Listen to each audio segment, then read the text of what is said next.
قم وانهض يا خالد، فالآن حمص حرة.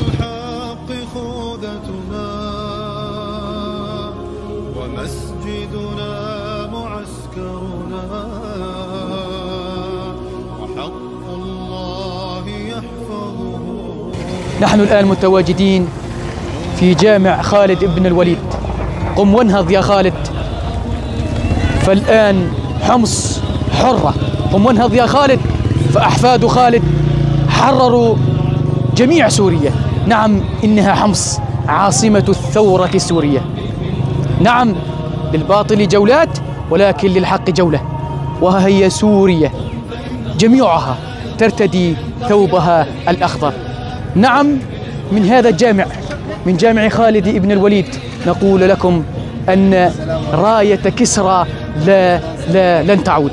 الحمد لله، الآن سوريا حرة أبية، وسقط الأسد وعاشت سوريا.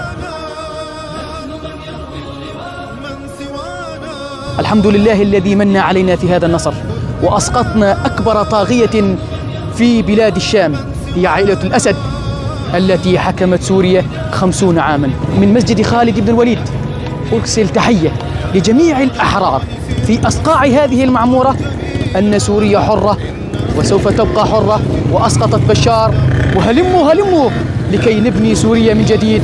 والسلام عليكم ورحمة الله تعالى وبركاته.